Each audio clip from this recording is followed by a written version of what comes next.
Hello, ladies and gentlemen of YouTube, and welcome to another episode of Fanalysis, Avatar: The Last Airbender. I'm Retty4, this is Greyjoy91, Hey guys. and Antoine Bandelay. Be water, my friends. Take us away with the summary, Matt. This is Book 1, Episode 9, The Waterbending Scroll. It's about a waterbending scroll. That's basically it. No, in all seriousness, this is hot off the heels of the previous episode where Aang was given his mission by his past life, Avatar Roku, who told him that he has to get to work on mastering the elements within the next year so that he can take down the Fire Lord and restore balance to the world. And he has no idea how to do that, so he's feeling the pressure to get started learning the other elements with much greater vigor. And we start with waterbending. And at some point in this episode, a waterbending scroll comes up, hence the title. Taking us in to this, Antoine. Right, yeah, like Sokka's the first. Well, at first Aang's freaking out, and then Sokka is kind of like, well, it took you 112 years to do airbending, so, maybe we can wait another 112 years for your other elements, jokingly. But then, like, Katara brings up the fact that, hey, like, I'm learning waterbending as well. I can teach you, like, a few things, because now he has a time limit on when he has to learn all this stuff. So it's more important to get to the north, which is what they're both doing in the first place, and also just him just learning this stuff in general. Yeah, the first scene is very much about establishing the whole ticking time bomb situation again. We've just had introduced in the previous episode, and now it's a case of Aang pacing back and forth on top of Appa to a literal ticking chime in the background as his pressure amps up and the weight of the world kind of crushes him briefly. It's an excellent intro for this first step on the journey now.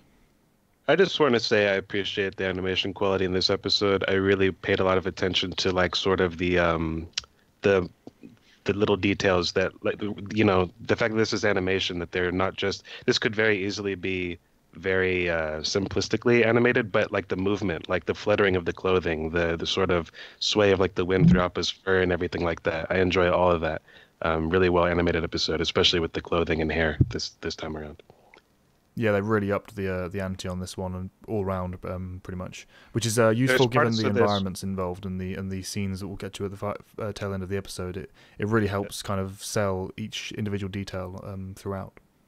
There's a segment coming up in not too long from now that to me looks like something out of like a feature-length anime feature, but we'll get to it when we get to it.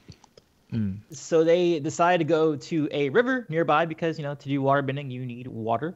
And so they get there, and of course, Aang being the kid that he is, the first thing he wants to do instead of training, which is the whole reason why they came in the first place, is he wants to dip in with Appa and like have a swim fest. But they can't do that. And I think when does it come up when Sokka talks about Sokka asks what he should do because they're like, okay, you're going to train. What am I going to do? And he's like, you can clean Appa's toes. And I kind of find it surprising that he actually agrees to that because I would never agree to a task like that. It's Sokka, isn't it? He's like, well, I guess there's nothing else for me to do. Why not? It's like he really doesn't have any objections to it. It's just like, okay, sure, why not? It would be really unpleasant to clean Appa's toes. Like, that toe jam has to be like really, really, really thick. Yeah, I'm with you on that one. But he's a practical guy. He probably hasn't outgrown like that sort of fascination with the gross that some little boys have. Oh, that's true. Even though he's whining about it, a part of him wants to do it just out of curiosity. Yeah, and again, practical man. He's got nothing else to do, so why not? I think you guys mentioned too about the animation. Yeah, we were talking about the animation of the water itself, not the waterbending separately as well, but the water of the river, going back to what Matt says about the animation at the start, it really stands out. You kind of understand why the three are sort of standing there with the appreciative look on their faces, having landed there. It's a beautiful kind of environment for this, the introduction of waterbending to the audience. Yeah, even though the waterbending itself is, I don't want to call it crude. It's just not nearly as sort of There's no real flow as it gets to to me. Like, I mean, like it gets really like mesmerizing, like the quality of their waterbending animation in particular for me as these series progress. But here it's sort of rudimentary. But everyone has to start somewhere. Yeah, precisely. It's because you've come back having seen everything else. You kind of go, oh yeah, I've forgotten how kind of stilted it was, and it's still good. It's just there's a slight disconnect between the movements made and the flow of the water around them. It's noticeable having seen what is to come. I like then, the introduction of the actual movesets themselves, though. The particular choices they went for, with Katara teaching Aang the different methods she's known and she's practiced herself. I like that they're simple and the sort of thing that you would, develop yourself, not having had any teachers or mentors for it. Mm-hmm.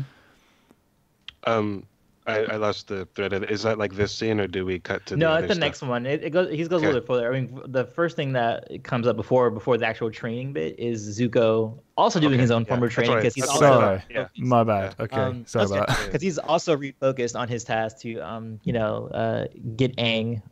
But then we find out that all Iroh wants at this point is to get his Lotus tile because he's playing Paicho, right? Paicho's what they're playing right now? I love this scene. It's for a wonderful, few I reasons, see. actually.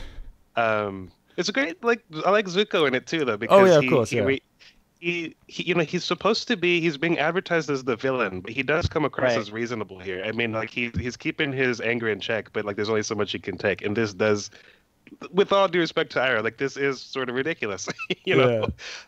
It's I'm going to change the entire, course, to go get my little tile from that they might have at that shopping center over there. But I also like little details, like if you notice, the guy he's sparring with is actually sort of the main sort of Fire Nation soldier that could easily be like a random character, but it's not. He comes back in the storm, and he's actually who Iroh sort of explains Zuko's life story to in a later episode. So I enjoyed that aspect of it. There are a lot of which you background don't know. characters on the ship that are introduced in this kind of little establishing scene here. Yeah. Not him as well, but also the people Iroh's playing the game with. They're recurring characters that kind of just fade into the background. And the quality of the voice acting is really what sells the humor here, because it's really not an overtly funny moment like in the script, where Iroh's see, most people underestimate the value, and Zuko's you changed our course for a stupid, see, you like most people. Yeah. It's the way he says it is hilarious. So shout out to Mako, the late great Mako, amazing voice actor, amazing actor in general. Actually, he did lots of on-camera stuff as well.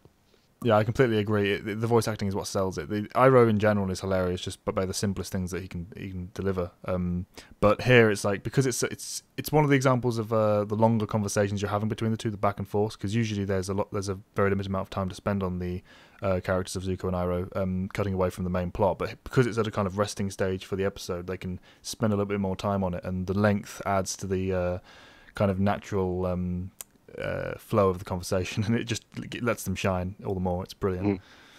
Yeah. And also introduction of the Lotus tile, which seems insignificant and pointless here, but Right. actually Well, that's true. it makes sense for him No, needing that. It's yeah. I can't lose Yeah. that. I That's love true, when they do that's stuff true. like that. In fact, they use Iroh for that a lot, but we'll get into that later. Yeah. Actually, again in the storm, there's something like that we'll talk about.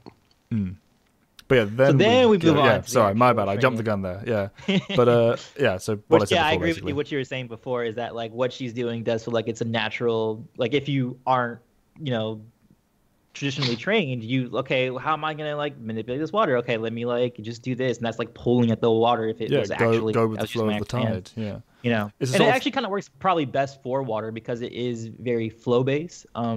So just making yourself flow would make the most sense for that.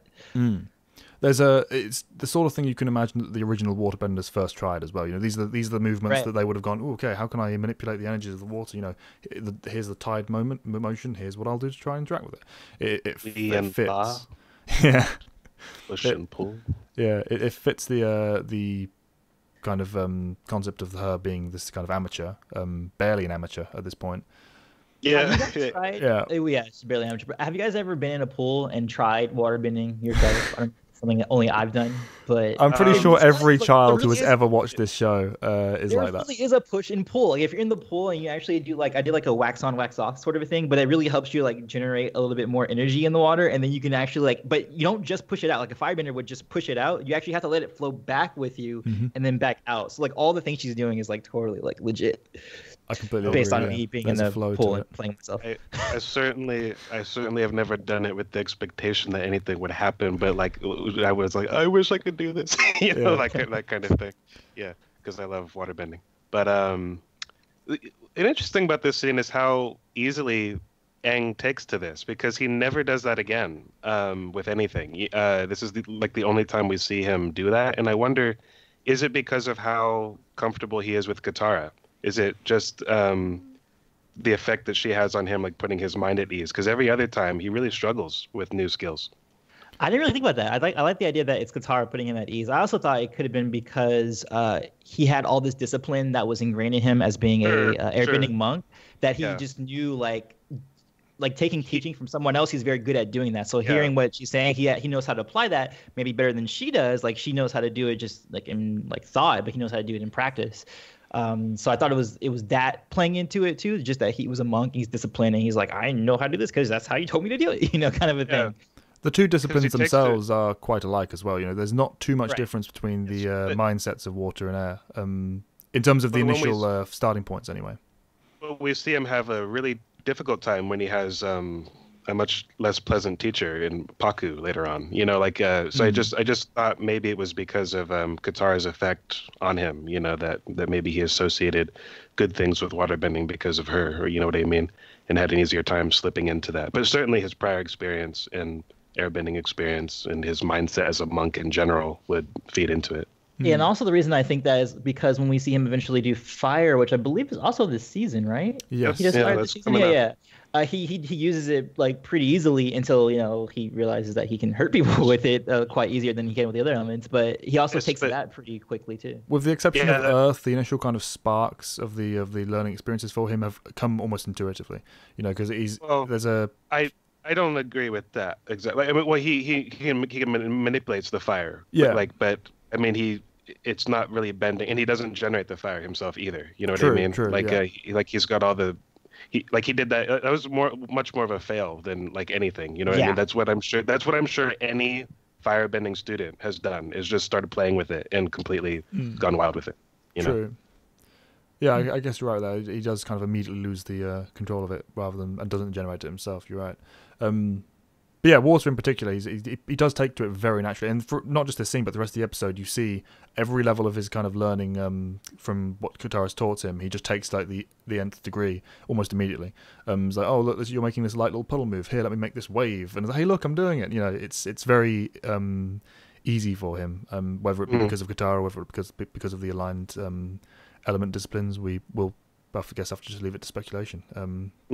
Yeah, it was certainly just at this the point point I wanted to address. But like the real like point of this scene, I suppose, from a plot perspective, is that Katara is jealous by how naturally he takes to it, because she's still very rudimentary here with her skills and struggling, even as she's trying to teach him, and he's immediately outshining her. Yeah, I think it is a difference. I think Connor will bring someone from another podcast. If any of you guys listen to our Star Wars podcast, he made a mention once. I think we were discussing Luke Skywalker and just martial artists, and how one can train themselves up faster if they have a master or they have some sort of discipline that they're adhering to, versus if you're just self-taught. Like you can eventually get to master level as a self-taught person, but it just takes a lot longer to get there. And you hit a lot of speed bumps along the way that can even define the way you actually fight or learn at the end of the day. They can something that smooth edges that you can get cut off and warned about by mentors. You don't necessarily have that, so you'll always have, even if you get to the point where you're a master, you'll always have those smooth edges, those rough edges. Sorry. Yeah. And going back to animation, I actually like the animation of when Katara is trying to pull up the bubble of water, and you can kind of feel that she's trying to keep all this water together, before it bursts, and then like just splashes to the ground. And then I like that idea of like, oh yeah, like a bender has to keep this element, contained in one spot.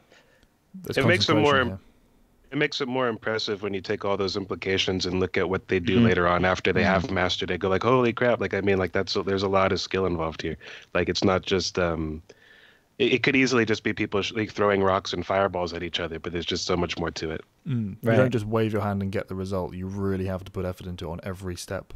So when they are doing the extreme stuff, just how much they've progressed from having seen the starting point early on. It's really well done. And again, it's the first imperfection of Katara as well as a character. This is the first time we're seeing some of her flaws come to this humanizes her. This humanizes her. Yeah. Yeah, it's a good intro for that, especially considering the episode moving forward. But yeah, what's the next scene that comes up? Well, no, supplies get drifted down the. Because he makes a big wave, and it's like, okay. Sokka gets wet again because he always does when they start waterbending. So yeah, they literally flow the plot down the river. And they essentially end up going to like an Earth Kingdom swap meet, where it's just like a bunch of merchants who are selling their stuff.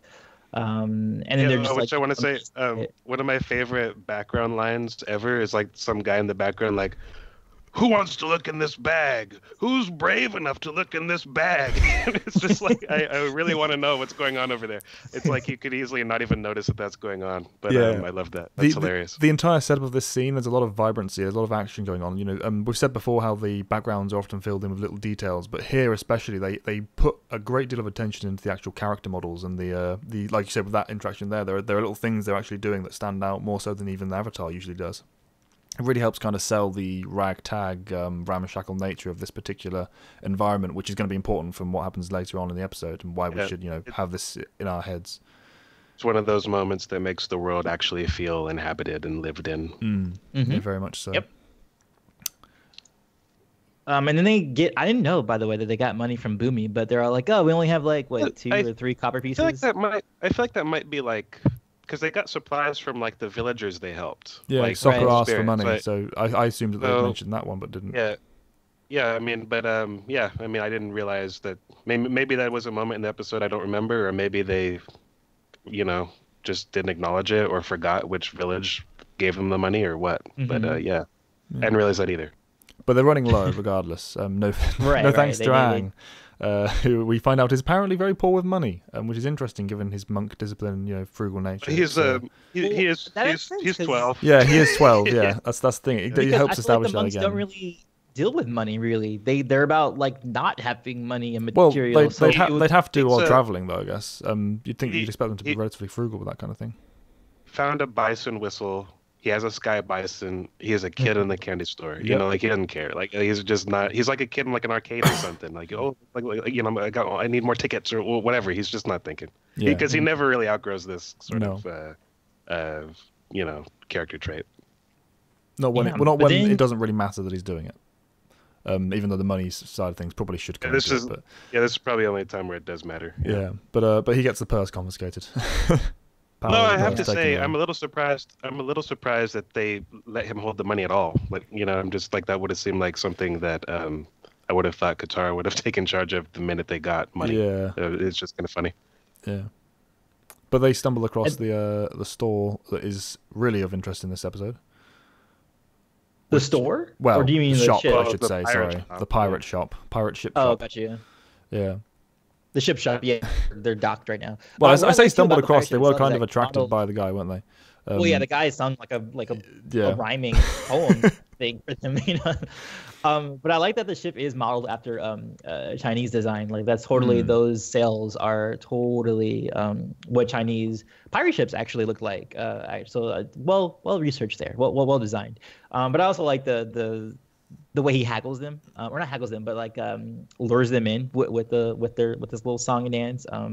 But also just to show him what he's got, which they end up finding out is like, oh, all these items, like who are these people? And then he says, what did he say? He's like I like to say we're like in the high risk market or high risk business or whatever. High risk trading or something like trading or something like that. And he's like, oh my god, pirates. Sort of a aggressive negotiation sort of line.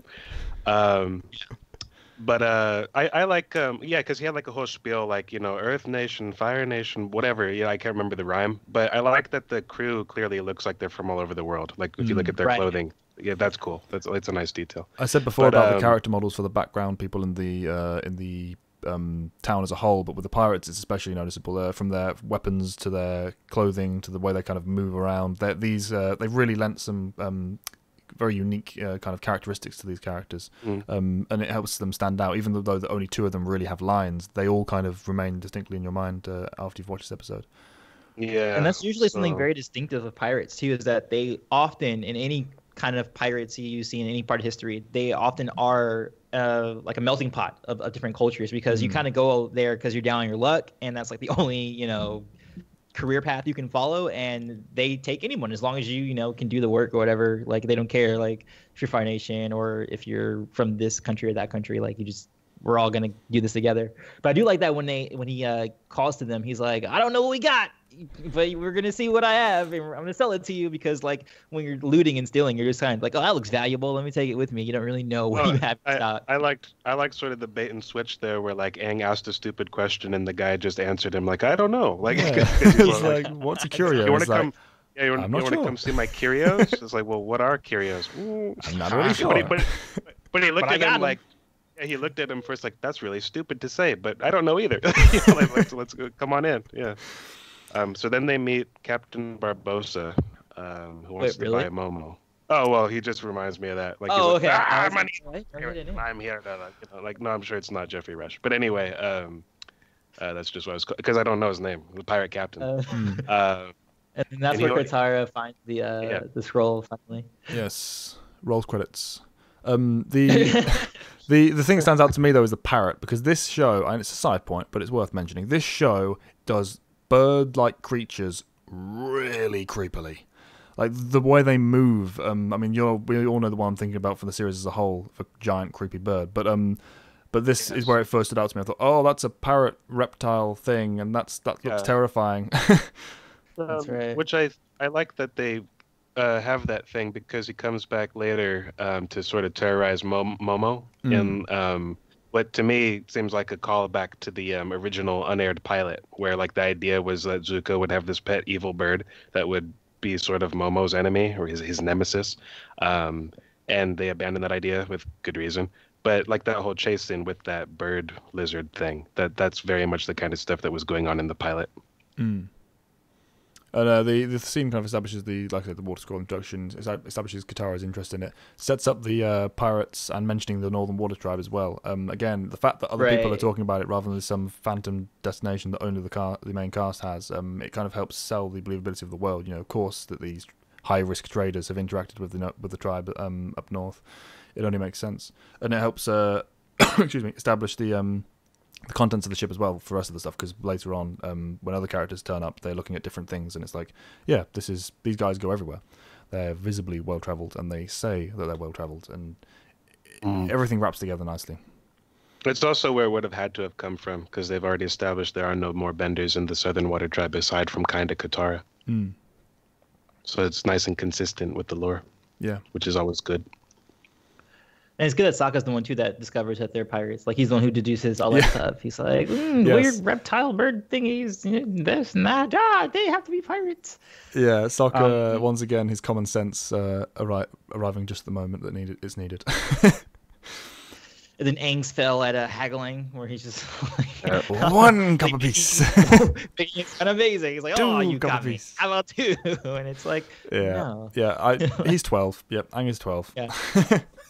It's just like off. He was like, I will be casting off now. Like he starts talking pirate at them. And it's like, what? Well, I like the the idea is like, okay, he's just put on this front, right? But the idea that he actually thought that was going somewhere, because when they come out later, like, hey, you guys come back here, you like, because Katara's made off with the scroll, and he's like, well, who's come to their senses? Like he actually thought he was getting something accomplished is hilarious. Yeah, it's a bit crazy.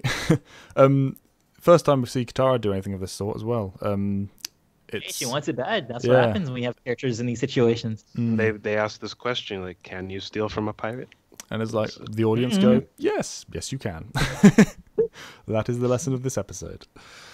It wasn't there to begin with. Excuse me. The chase sequence that follows, I love. Yes, me too. The dynamism of the entire kind of the interactions between the environment and the people in them, again, was previously set up. This is why it matters, because the way the action kind of moves through the aisles of the stalls, with the cameras panning up and giving them kind of the maze like above bird's eye view, everything kind of it fits with what we've seen in how the town was presented up to this point. And the poor cabbage man has returned to be terrorized. Cabbages.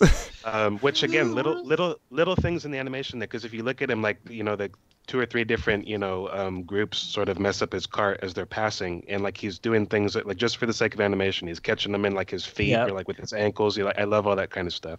And I referenced this before, but the thing that to me looks like it's out of like an anime, like a feature length anime, like an actual movie quality animation.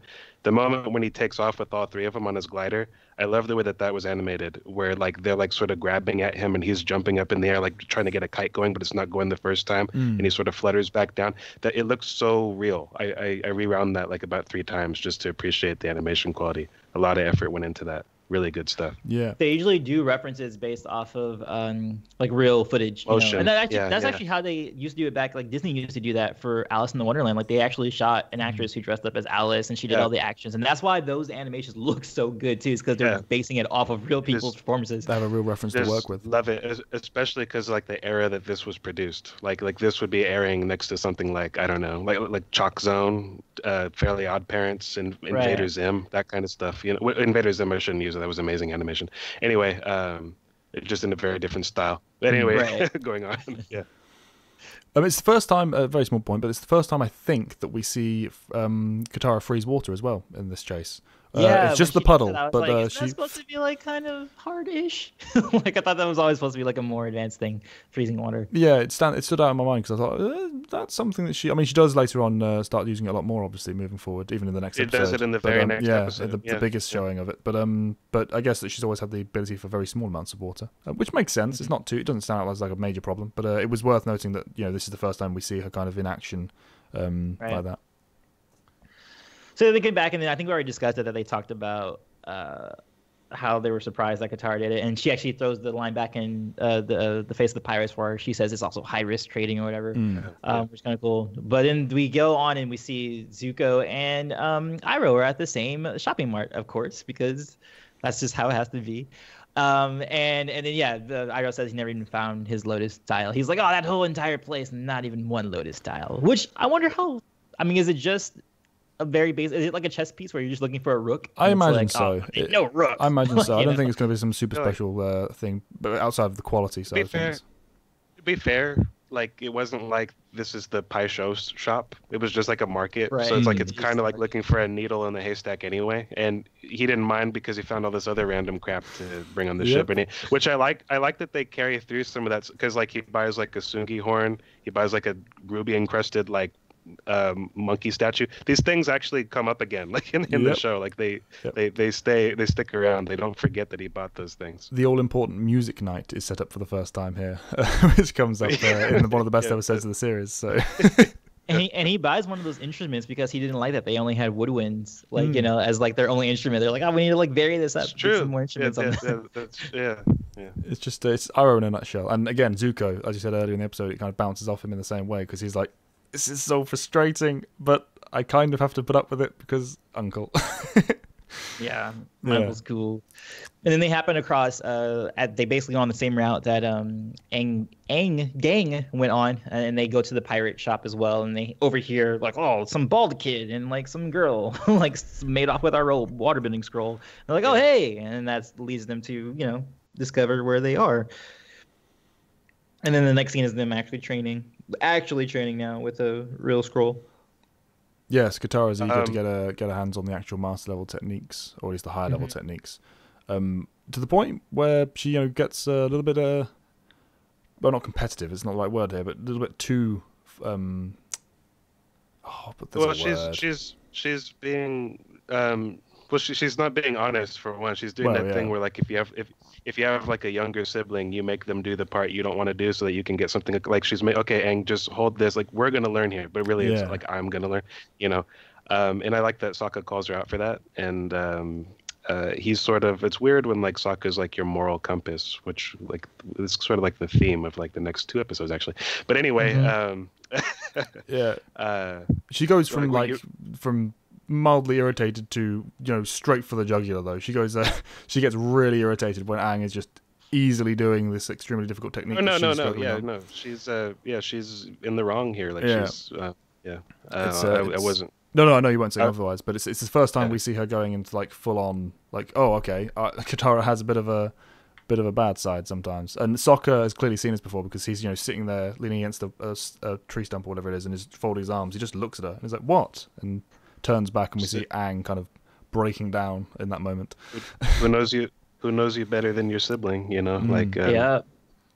It's very true. And I like that this is the point where it's obviously been established many times by this point in the series that they are that close as siblings, but here you kind of see the more relatable human side where it's not swashbuckling adventure sibling stuff. It's just, this is how siblings operate. You've seen each other like this before, and you know when it's coming up, and you know when to call out the other person for it.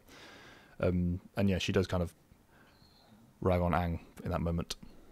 Yeah, I felt bad for him. It was not a pleasant scene to watch, but I mean, it's character development. Yes, yeah, and it fits the episode and what it's trying to sell, because she's had to put up with a lot. She's going on this journey as well to learn herself. And I like that this is not like the resolution to that. Like, she's not just like, oh, I'm sorry, I'll change my ways, I'm back to being like a good person. Like, she's I don't get the impression that it's pure lip service. I think she means the apology, but at the same time, when she's like, I don't want this scroll anymore, like, she can't help herself. Like, you know what I mean? She still hasn't really addressed all of her issues here, but even though I think she meant the apology. So I like that's way more realistic than just, oh, I've learned my lesson now, back to being on the good team and being perfect or whatever, because that's just human emotion, man. Human emotion's complex. It's not like you can't just we're not robots. You know, we can't just say one thing and then do another thing. Like we do quite a bit. Like, so I appreciate it here, because, like, again, this is a kid show, and they could tell this in a much more simplistic way if they wished. I'm so glad they didn't, though. That's the reason it holds up. Yeah, and another thing I like a lot is that we continue seeing villains being competent, which with Zuko, like when he's with the pirate's like, oh, where should we go? He's like, stay on the river. They got a waterbending scroll, right? Like, there should be waterbending, you know, and like staying on that river, like, is like, yes, thank you, Zuko, again, being smart. Yeah, I marked it down on my notes saying it specifically that I like that he was intelligent here. You know, it's another moment where he's got that tactical thinking and that he's not just relying on Iroh for this kind of stuff. You know, he can think about this himself. It's also like, shouldn't the pirate be more savvy about that kind of stuff? Right, you would think. Anyway, but you know. Well, I guess he's coming from the mindset of commerce, isn't he? You know, oh, they must have stolen this because they want to sell it, not because they want to use it. You know, it's a different kind of perspective. Yeah, he didn't know. Yeah, that's true. He didn't know she was a waterbender, did he? Yeah, that's true. No, he didn't. And plus, then Aang only had 2 copper pieces. He's like, yeah, they're broke. Like, they just want money. Yeah, so it makes sense from that perspective, I guess. Yeah, so they kind of form that little truce. An alliance. And then Katara goes by herself because, again, she just needs to be good on her own. And then she has her little moment. Oh, and well, first Momo stops her. And then, another bit of Momo coming into the forefront, because Momo in these last few episodes and moving forward, he's a lot more present on screen. You know, it's not just his background bit of flitting of animation. You know, he's actually got a presence in the group. It is often useful too, like as he will be in this episode. Yeah, it's nice that, you know, you get to see that, and it's kind of light humor as well. You know, it's like, no, Momo, shh, go back to sleep, and like creeps off, and he's just judging her with his eyes. You know, not really, but for the audience, he's judging her. Yeah, it's like great. It's like a cat. Yeah, cats do that kind of stuff. Yeah. But she goes to the water and vents her frustration at the fact that she can't master this technique. You know, she's got because that she's frustrated. Because she's frustrated, her voice is raised, which gives, you know, way to like, oh, we know where they are, because she's mad at herself and she's yelling. And she manages to attract the attention of the pirates, and Zuko gets away from that one pirate, and then we get the most badass like line from Zuko up to this point in terms of the threatening enemy. It's his most overtly villainous moment. I feel like. It's like, I'll save you from the pirates, as she just runs into him. Which totally works. Then. Yeah, it's brilliant. Especially given the following scene in which she's being interrogated by him in a very kind of oh my god, words fail me. He's not just, you know, interrogating her like the bad cop kind of style. He's trying to appeal to different parts of her personality. You know, here's what I've got. You know, I've lost something here. Let me explain where I'm coming from. He's at least trying to make his case instead of just like, give me the avatar, you know, or whatever. Yeah. And really quick, I like how she was competent with her water whip technique when she was under duress, showing that, like, I think kind of what Matt was saying before, how Aang is put at ease by Katara. Katara is just in her head too much right now, and that's the reason why she can't do any of these techniques. But then she was able to do it when she was like, oh, I'm about to get kidnapped, so let me like actually do it, because otherwise I just, you know, get captured. So I think, again, it's just her not being in her head at that situation, which makes her competent. Yeah, and there's a sense of that in that moment, going with the flow. You know, don't think, just do. You know, that kind of thing. Whereas she's a big thinker. Yeah, that's a really good way to submit it, especially with that particular element. That's awesome. But yeah, going back to the interrogation scene, I like how Zuko is actually talking to her as a person. You know, he's trying to. He's doing it for a reason. You know, he's not trying to connect with her or anything. But the way he's kind of approaching it with the whole, you know, I've lost my honor here. Perhaps I can give you something back if you help me. And he says, I'll let you and your brother go as well. And this will happen a lot of times. Like, these two will have these sort of deeper conversations as the series goes on. This is just like sort of the first time we see a hint of that, though. And Zutar for the win. we'll get to it when we get to it. Hold on. I didn't say anything. I just coughed. No. The pirate as well. He's like, enough about this necklace. You promised us the scroll. Another bit of Zuko's competence with the whole is this valuable? You know, do you want this? Let me be shame if I just burnt it. Him kind of. There's almost a hint of kind of Azula here. How she's making the power true. play. Yeah, there's that. That's Ozai's side of the family coming out. Those are those genes. Yeah, it's like this is how I get what I want. I manipulate people. You know, it's like it's good to see. It doesn't you don't get that with Zuko very much. Later series because of the circumstances than anything else. But this is a sign. I hadn't thought about it. Where you get to shine. I hadn't thought about it that way until you said that. That's true though. Yeah, it's good to see. It's also the moment that directly foreshadows what does later happen, where like these two evil forces splinter. Because when he does that, he immediately makes it like an enemy of them. Whereas before they were just sort of tag-alongs. Now it's like, okay, this guy has his priority, which is obvious anyway. But it's like it makes it more overt. We're like, okay, the minute that we don't need to, we're not following you. You know, so it's like there's that sort of double-edged side of that kind of maneuver. Yeah, while also at the same time selling the realism of the alliance. You know, instead of just like, oh, I guess we've got two goals. Let's work together, despite the fact that we're completely different people. You know, this sets it why they're doing it. They're doing it because if they don't, they lose their prize. It makes the whole setup make sense. Again, selling the believability. But they go off to try and find them in the forest, and we get the most hilarious kidnapping scene I've ever seen. With Sokka and Aang waking up to be attacked in the night. Sokka literally shouting to them, "What? I'm not good enough to kidnap." I love it. I love that moment. They always knock on Sokka. Yeah. Talk to the same thing to him in the next one. It's like, what is like 3 against 3 plus Sokka. Which the fact that they actually do is like, oh, all right, you can come too. Yeah, I know. It's like another prisoner. We'll kidnap you too. Yeah. It's like the kind of. The show is very good at balancing the common sense, practical, make sense Sokka moments with the completely undercut moments. You know, we've said it all the way along, but I think it's because he says everything, like the full gamut. He says the well thought out things and just whatever like pops into his brain. So you get the stupidity and also the genius side of him, which most characters only have one or the other. You know what I mean? Yeah, and they play that off not only with his kind of lines well, but they also with how he's interacting with the plot and the episodes themselves. You know, they're getting kidnapped, so his stupid line gets them kidnapped. You know, and the pirates would kind of, you know, it's why not? Okay, sure, fine, we'll take you too. It's like it fits and it just adds to the comedy of the moment. But I really enjoyed it. Also, you see him competent because, you know, immediately gets attacked, rolls over, grabs weapon, charges. You know, it's the nice blend of who each of the characters are. And I like how Sokka, when they actually do the exchange scene, you know, he's like, "Hey, did you guys know this guy's the Avatar? Yeah. You can profit already on him way more." And then Zuko's trying to be like, "No, he's trying to turn us against each other so that he would get away." It's like, we don't care. Like, we're gonna get more money off this kid. Again, yeah, which they would have said that anyway. But especially, it's like, oh, you guys, you already threatened to burn our like collateral here anyway. So I mean, who cares? Like, like fuck you. It's like I love that. Yeah, that was such like a perfect. And again, with this thing with Zuko being so close and yet so far every time. Yeah. You know? The things I liked about it though is that the first thing we see is Sokka trying to break out of this, his bindings. The first thing he's doing is, you know, we're seeing him trying to break out. Okay, this doesn't work. Okay, think. How can I get them to turn against each other? You know, we see Sokka every moment is thinking about how to get out of the situation, while the others would kind of just go with it. Someone has to. Yeah, someone has to be doing it. I also like how, like you said before, Antoine, Zuko immediately says, no, he's trying to turn us against each other. You know, other shows would have had it played out that one side or both don't really recognize that fact, or they take a while and go, oh, wait, this is what he's doing. But no, he immediately tries to hammer on that, no, don't let this happen. This is stupid. Don't let it happen. I really like that fact. Yeah. I also like Iroh's one line, which, you know, it's not your fault, Katara. And it's like, yeah, it kind of is. He said it even more dryly than that, though. Just like he's just like a casual observer, which he's right. I mean, it is. It's brilliant. Classic Iroh. Never change.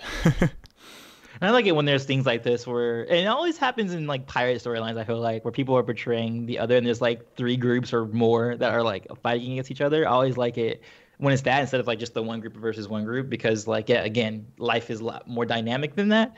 So it's always good to see like, okay, gang has their own objective, the pirates have their own objective, the Fire Nation has their own objective. So it's really cool. The balance of the different factions and how that kind of weaves the plot in different ways.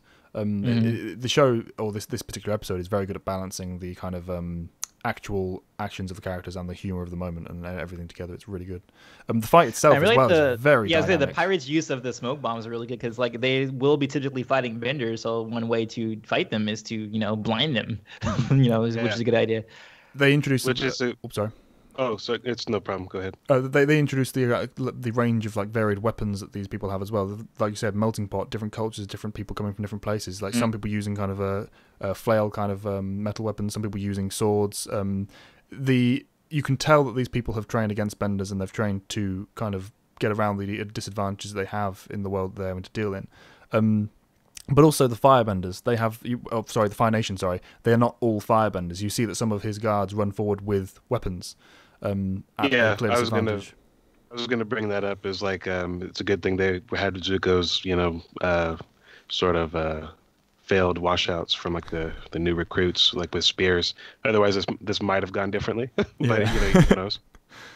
But I just like how everybody was given something to do. Like, yes. Momo's untying Katara, and then Katara and Aang are like, Aang's trying to find everybody. Sokka's cuts himself loose with like just a fallen piece of like weaponry. Zuko can't get to them because he's being waylaid by a pirate captain who wants like his, scroll back and like all this kind of stuff. Like there's no wasted time. The pirate captain, what I like a lot is that he actually is using the Jian sword dancing technique, which is like they actually animate it properly to be like, oh, and they always do this where they actually emulate actual martial arts. But just seeing that was just like, it was such a good nuance. Good job, team. Which is something I didn't remember that guy fought. Like I forgot that was competently. Yeah, I forgot that was like a thing. So that was like a pleasant surprise revisiting this. And it's a style that comes up later in the series as well. It helps sell the fact. Does Beyond Doubt also fight like that? Very similarly. Okay. And obviously Sokka as well after the fact. It helps sell the fact that these are real styles. These are real kind of cultures that exist in the world, and people more than one people interact with them, and not just when the plot tells them they need to. I hate to give this episode a shout out, but I think there's even a little bit of that in Great Divide. Okay. Ooh, we'll get there. And then we get to the point where the little comedic part where Aang's trying to, tell his group where he's at, and then he just blows everything away. He's like, "Oh my God, pirates everywhere! Bad move. Pull it back in." Yep. It's a really good moment. Good. It's like, "Don't worry, I'll find you." Just leaps over. There's like Matt said, everyone's got something to do. There's so much going on. Each person has different kind of stages of different things they're doing. The animation of the fight's good. I like that they almost use the smoke as an excuse to not animate everyone involved as well. They kind of just let's put the smoke there. Which is forgivable. Yeah, that's totally because there's like 20 people involved, so it's no problem. I mean, it helps totally save the budget and allows them to improve their quality elsewhere in the show. And they've already given us a chase sequence. They get the river sequence in a minute. They're spending their budget well, which they always do in this show, as we've said before. But it stands out in this moment that they incorporated that kind of budget saving technique into the way the pirates are fighting. Because of course they're going to fight like this. This is an advantage they need in combat. It also sells the actual attempt at an escape anyway, because if that's the distraction that lets them take the boats in the first place. Yes, yeah. Don't you realize that your ship has already sailed? It's like we don't need your proverbs. That should be a proverb. Maybe it should be a proverb. But what I also like too about that is that Iroh, we get a little impression again about how competent and awesome Iroh is, but he like takes out the captain and Zuko like boom boom. He's boom boom. Yeah. Again, without firebending. Just grab the hand, grab the hair, done. It's Iroh and all of his wonderful minimalism. He's a Dumbledore. Yeah. Anyway, literally, it's like okay, let me just end this now. Yeah, but anyway, so I guess so they have like their waterbending moment where they're like they do it together. This is the start of the episode's kind of wrap up on the finale. How they're introducing all of the different techniques they've been showing earlier, and how they've kind of they're incorporating them and how they've progressed, and showing that these are the abilities that we've already established, and this is how they can be used in combat and outside. This is how they are going to be featuring in the rest of the series. Then they pair them with the character moments as well. Aang and Katara give that look to each other. Two waterbenders. Acknowledging the connection between the two, and then they do it. So it's not all the techniques; it's the actual character beats as well. And it's a little corny, but I like the music cue there, like that. Like okay, yeah, we're working together now. It's got like a sort of Water Tribe sort of theme that with like the horns sounds like different from everything we've heard up to this point. So I really like that. And then we continue with this sort of fight like on the boats because like the pirates have stolen Zuko's boat after their boat was jacked out from underneath them. Oh wait, that guy was about to moon him. Did you guys see Yeah, that? Yeah. Oh, okay. He was, I didn't notice and that. they kind of the way they cut it away and paired it with Zuko's kind of sideways look around Iroh really well. It kind of sold the comedy of it because like what it's kind of making that motion. It really sold it. And also Totally, happens immediately after we see Zuko laugh for like the first time. Yes, I mean, that's the most striking thing about like it's not just like a evil laugh. Yeah. It's like It's like, an actual laugh. Like it's more like ha ha, like laughing at it, like it's like a Nelson moment from like The Simpsons. It's hilarious. Stupid. Yeah, I think it's the only time he ever does that. Or well, he laughs like one time and it's like a little chuckle, and it's like in season 3. So those of you who like seeing Zuko in a good mood, you have to wait a long time after this. Yeah, good mood and Zuko do not very often go together. But yeah, I like that because it kind of, again, almost like a soccer moment, immediately undercuts his victory with the next one. But yeah, the fight moves on the ship. And again, another little moment of world building. Aang screams out the logical question of, can you make this thing go faster? And it's like, I don't know how. It's like, thank you, because ships are not easy to steer and to pilot. Like this, you can't just go faster and it'll go. You know, there's a crew involved. There's technique that you have to learn and all that stuff. He doesn't know how to operate this. It's such a small line, but it's like, thank you. So yeah, actually, now that you say that, it even makes sense when he does, like know how to do something. Like I'm thinking of something in the finale, which is fine because it makes sense. But I'm sure you understand what I'm referencing there. Yeah. But anyway, what I like about this is like jumping way ahead to Legend of Korra for a second. Sorry for the tangent, but like airbending to me, like airbending always kind of had this sort of I think maybe it's a little too passive, or you can't like use it for a direct strike as much as I want. And Korra did something against Unalaq, and like toward the tail end of their fight, where like she picks him up with airbending, like she just straight up picks him up and like throws him out of the arena, which I love. That I was like, when Aang ever do that? And he does it like twice. I was like, oh man, I wish he did that more. Like that's so awesome. Like I mean, I love that particular maneuver. And I was like the moment right before that, where like they were holding Sokka and he's like, wah! And like they throw him into the sail, and like the little comment after like the pirates, he goes, that's good. Yeah, I know. It's like, what is that? Like, that's such a non sequitur. I was gonna mention that. Yeah. That made me like almost tear up laughing. I have no idea. It's just so perfectly weird. It has no business being there. I love it though. I know they just brutalize Sokka and is like, oh yeah, that's good. Yeah. It's the fact that the line is clearly dubbed over. You know, there's no animation involved because they were looking in the opposite direction. It was just like someone threw that in for the hell of it, and I love them for it. It's hilarious. Yeah, it was brilliant because brilliant. But the whole, I like the fact that moment is kind of set up as well with the whole Aang and Katara going, hey, you're waterbending, Aang, you're doing it, you use the water whip, and it's like, stop congratulating each other, we're in the middle of a fight. Gets smacked against the sail and just goes down. It even gives you the shot of Sokka on the deck, kind of like, ugh. It's like, help him, please. And Aang decides to blow his whistle instead. Yeah, it's like, what are you doing? And Sokka gets up and manages to keep fighting it. But it's just, you've got to love every time that heavy water bending or heavy bending in general gets involved. Sokka's just the background suffering for it. I was like, again, like they don't succeed once again. Like they're doing the whirlpool. And they're getting the ship to like stop, but then like, oh no, but the ship behind us is still coming, and then we're gonna fall over, even though like, oh, we've had this great success with water bending, but no, we still failed, and we still have to figure out another way, another obstacle to get out of it. So I always like how the show always does that. Yeah, it's where they're being competent and smart, tension. but then circumstance, It's also cool because this is the second episode in a row where like they were being like, about to fall through the air and plummet to their death somehow, where Appa came in at the last minute and saved them. But it makes sense because Aang blew the whistle. Like Appa's not just like, well, time to save the day, time to go to the ship needs me to. Like they establish like why he's coming. So that's very rare in this kind of stuff, but good writing. It kind of helps sell the Deus Machina of the situation because it's been set up with a whistle in the ahead of time. They've, like you said, they've had that little victory of stopping the ship. It was the escalating tension of the boat ramming them off that forced them into the situation in the first place. So only then did Appa have to save the day.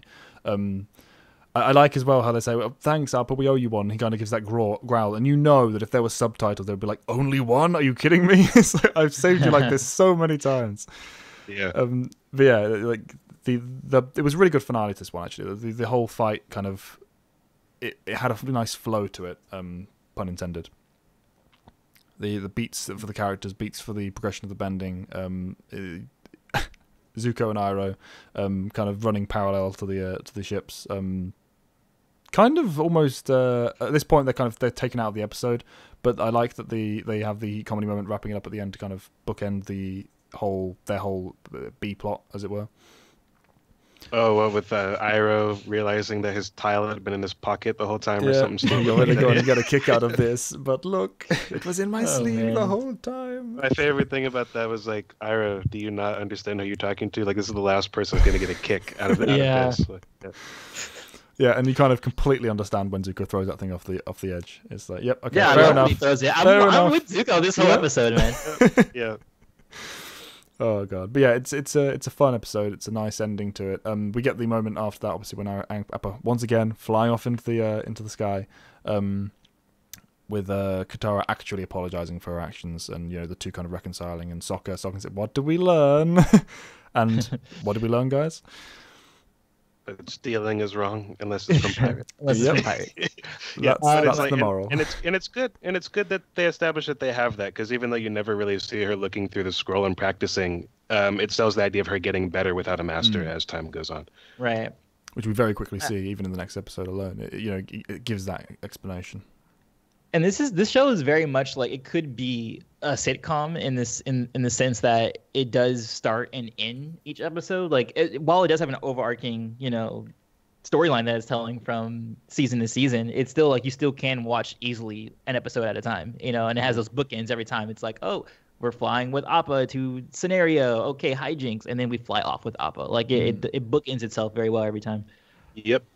Always has a point made, even if it's a redundant point for the rest of the stuff. The actual episode itself always has a point to it, and you get little tidbits of character development and progression along the way that help sell it as an overall package. Yeah, and that's why that's how I would sum up my feeling on this one, is that it's sort of, to me, it's like the perfect standard episode of this show, because nothing like especially groundbreaking happens. There's not tons and tons of character development, but there's enough to it that it's certainly not filler. And it's endlessly entertaining. Like no part of this was boring or useless to me. I enjoyed this episode through and through. It's very funny as well. I'd forgotten how humorous it was. Like I said, that moment with the pirate saying, "Ooh, that's good." It's like I laughed out loud. That's my favorite thing. That was just perfect. I meant to put it in the notes. I forgot about it. So silly. Yeah. But so yeah, that's episode. Oh, I forgot the number. Which episode are we on now? 9. Episode 9. Of Avatar: The Last Airbender, the Waterbending Scroll. I hope you enjoyed our thoughts. Put in the comments anything you think we've missed or want to discuss further, and we shall see you guys next week for Jet. Episode 10, Jet. Yeah. Jet. I am ready for, and I still don't have an outro. Bye, guys. Great Jet in 91. Be water, my friends. Antoine Mendeley. Goodbye. That's good. Yeah, that would have been perfect. Yeah. Oh my god. Did he already? And we're out.